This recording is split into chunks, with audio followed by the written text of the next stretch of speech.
Hello विद्यार्थियों, आप सभी को मेरा नमस्कार। आप सभी का स्वागत है मेरे YouTube चैनल आर्ट गंगा में।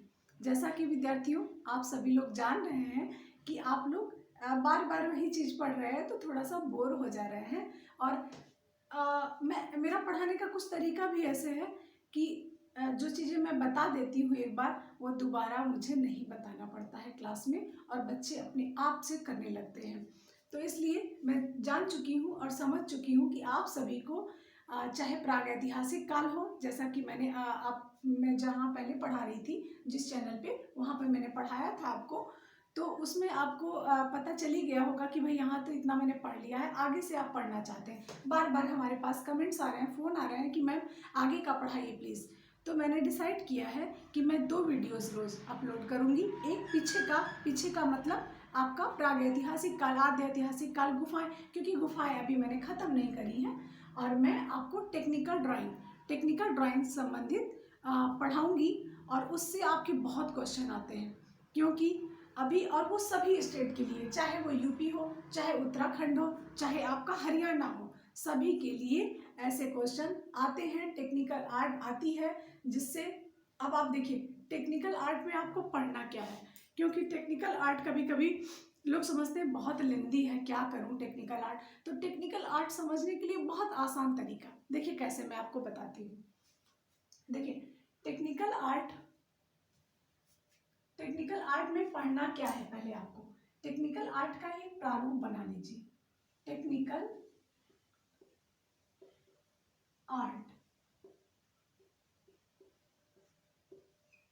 आर्ट का एक प्रारूप बनाइए और उसमें आपको पढ़ना क्या है ये समझिए। पहले आपको पढ़ना है इसमें प्राचीन साहित्य में कला। प्राचीन साहित्य में कलाओं को पढ़ना है, प्राचीन साहित्य में कला। फिर आपको पढ़ना है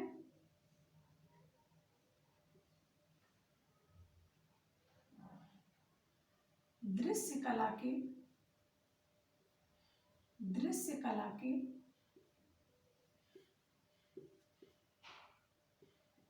तत्व। दृश्य कला के तत्व कहिए, चाहे कलागत तत्व कहिए, चाहे आर्ट ऑफ एलिमेंट्स कहिए, सारी बातें एक ही हैं। दृश्य कला के तत्व के अंतर्गत क्या आता है? रेखा, रंग, रूप, तान, पोत, अंतराल। रेखा, रंग, रूप, तान, पोत, अंतराल, ये आपका दृश्य कला के अंतर्गत आएगा। दृश्य कला के 6 तत्व। कितने तत्व? 6 तत्व। रेखा, रंग, रूप, तान, पोत, अंतराल, ये आपका 6 तत्व हो गया यहाँ पर पढ़ने के लिए। और फिर अगला आपका टॉपिक होगा खडांग। खडांग आपका अगला टॉपिक होगा, खडांग या सडांग।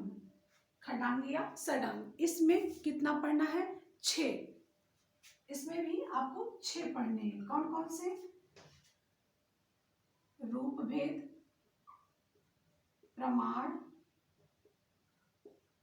भाव,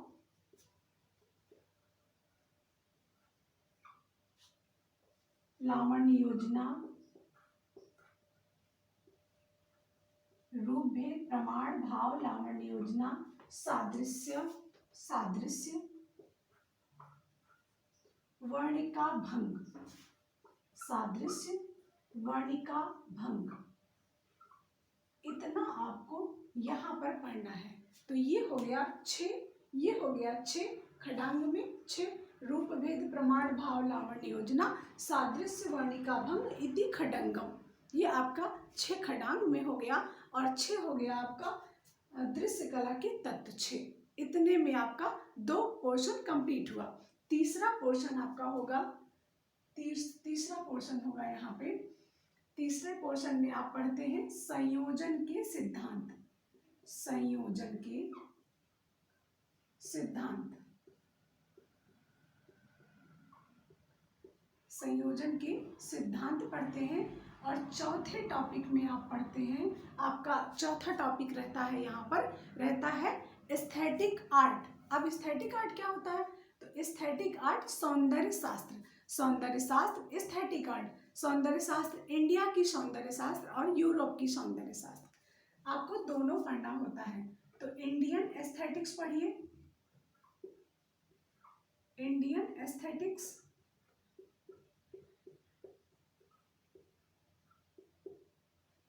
और दूसरा इसी में ए और बी इसको कर लीजिए। इसमें दूसरा पढ़िए आपका यूरोपियन एस्थेटिक्स, यूरोपियन एस्थेटिक्स।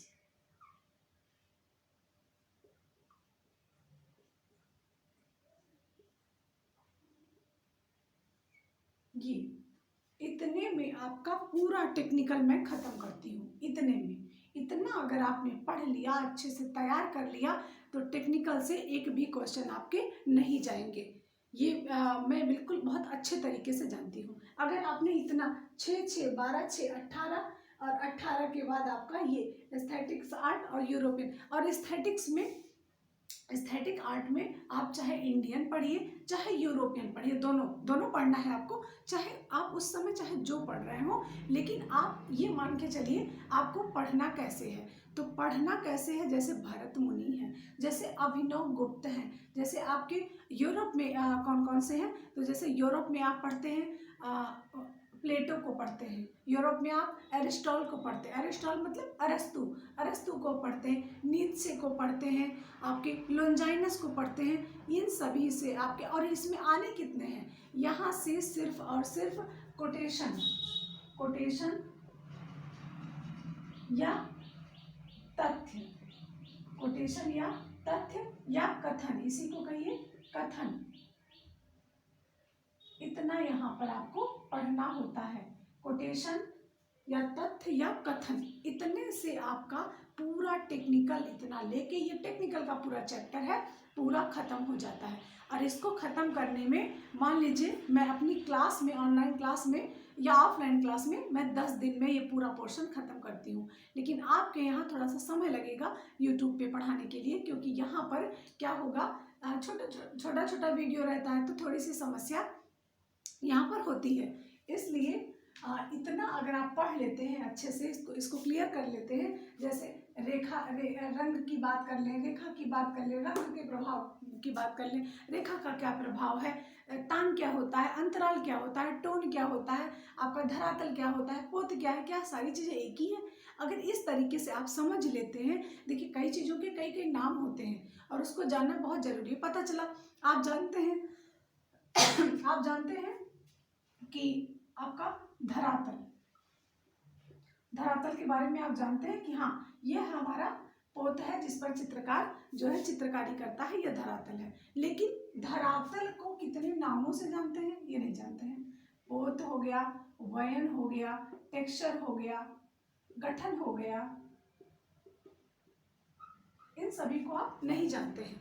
यदि आप इस तरीके से पढ़ते हैं, पता चला आ रहा है क्वेश्चन, लेकिन ना जानकारी की वजह से आपका क्वेश्चन चला जा रहा है, इसलिए ऐसे पढ़िए तो क्वेश्चन नहीं जाएगा। धन्यवाद। और आपको मैं अगले वीडियो में फिर मैं आपको पढ़ाना स्टार्ट करूंगी टेक्निकल ड्राइंग। टेक्निकल ड्राइंग में सबसे पहले मैं कला के बारे में आपको डेफिनेशन कला की दूंगी कि कला की क्या डेफिनेशन है। उसके बाद में कला के प्रकार कितने हैं, कौन कौन सी कलाएं इसके दायरे में आती हैं, कौन सी कला वास्तुकला के आपकी प्लास्टिक आर्ट है, कौन सी स्टैटिक आर्ट्स है, कौन सी डायनेमिक आर्ट है, इन सब के बारे में मैं आपको बताऊंगी यहाँ पर। और एक बात विद्यार्थियों, टेक्निकल आर्ट वही पढ़ा सकता है जो वाकई कला का टीचर है। सब तो आएंगे, पूरा यहाँ पर लिख देंगे, पहले से लिख के रखेंगे, और या तो उनका अपना जो वो आता है ना, क्या कहते हैं, डिजिटल बोर्ड, डिजिटल बोर्ड को ऐसे क्लिक करते जाएंगे, बताते जाएंगे, लेकिन वन लाइन में बताएंगे, कोई अंदर से नहीं बताने आएगा आपको, क्योंकि उसको पता ही नहीं है तो बताएगा क्या, सीधी सी बात। तो पोत क्या है, वयन क्या है, टेक्सचर क्या है, कितने पोत होते हैं, ये पोत कहाँ यूज किए गए हैं, कोई बताने नहीं आएगा, क्योंकि ये किताबों में आपके लाइन बाइज लाइन नहीं मिलता है, इसलिए वो नहीं जानता है, नहीं बताएगा। इसलिए आप हमारी वीडियोस को पढ़िए और ध्यान से पढ़िए और देखिए कितना फ़ायदा होने वाला है आपको। निश्चित तौर पर मेरा ये मानना है, आप ही के कमेंट आएंगे मैम वाकई बहुत अच्छा है, इसमें मुझे कोई चीज़ ऐसी नहीं मिल रही जो गलत हो और कोई चीज़ ऐसी नहीं मिल रही है जो छूट रही हो। इसलिए विद्यार्थी, और यही मैं देखिए, मेरा अपना एक वसूल है, वसूल अपना ये है कि जाना सभी को है ऊपर, एक दिन मैं भी चली जाऊंगी, एक दिन लगभग डे बाय डे सभी चली जाएंगी, लेकिन होगा क्या, कोई कुछ वहाँ लेके नहीं जाएगा। ठीक, ईमानदारी हम लेके जाएंगे और कभी अगर हमारा नाम लिया जाएगा तो इसी वे में लिया जाएगा, वाकई वो बहुत अच्छी टीचर थी और बहुत ईमानदार थी।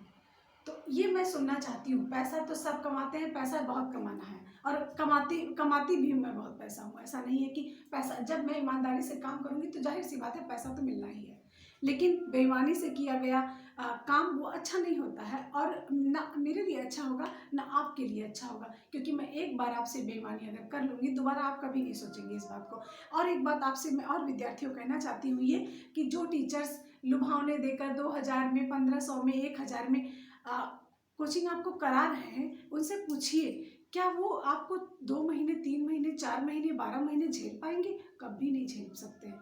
क्यों नहीं झेल सकते? क्योंकि इतने खर्च आते हैं कि वो आपको नहीं झेल पाएंगे और लास्ट टाइम पे क्या होगा, आपकी कोचिंग बंद कर दी जाएगी। इसलिए विद्यार्थियों इन सब के चक्कर में ना पड़िए, क्योंकि आप समझ ही रहे हैं कि ऑनलाइन के खर्चे बहुत होते हैं, ऑफलाइन के भी बहुत खर्चे हैं, ऐसा नहीं है कि ऑफलाइन के खर्चे नहीं है। भाई उनको जिस कोचिंग में पढ़ा रहे हैं उसका भी खर्च देना है और मैनेजर को भी देना है, सारी चीज़ें बहुत बहुत खर्च रहते हैं। और इसलिए जो ऐसा काम करते हैं कि 2, 4, 6 को इकट्ठा करके पढ़ाने लगे, अच्छा चलिए उनका फीस इतना है तो मेरे यहाँ आ जाओ, मैं 1500 ले लूँगा, मैं बहुत कम फीस रखता हूँ। उनसे पूछिए जरा जाके कि वो क्या आपको झेल पाएंगे 1 साल तक? क्या आपको 6 महीने, 4 महीने झेल पाएंगे? कभी नहीं झेल सकते हैं। और लास्ट टाइम पे क्या होता है, आपको ऐसे मझधार में छोड़ते हैं, ना आप घर के रहते हैं ना घाट के रहते हैं। इसलिए इन सब चीज़ों से बाहर आइए। और देखिए, गलत लोगों को बढ़ावा कौन देता है? आप लोग देते हैं, स्टूडेंट देते हैं। अगर स्टूडेंट संवर जाए तो कभी ना तो वो परेशान होंगे ना अगला परेशान होगा। इसलिए विद्यार्थियों ऐसे मन लगाकर पढ़िए और इतना पढ़िए कि पढ़ाई अपने आप में छोटी लगने लगे। तो विद्यार्थियों पढ़ते रहिए, आगे बढ़ते रहिए। इन्हीं शुभकामनाओं के साथ मैं आपको अपने अगले वीडियो में मिलूंगी। धन्यवाद, नमस्कार।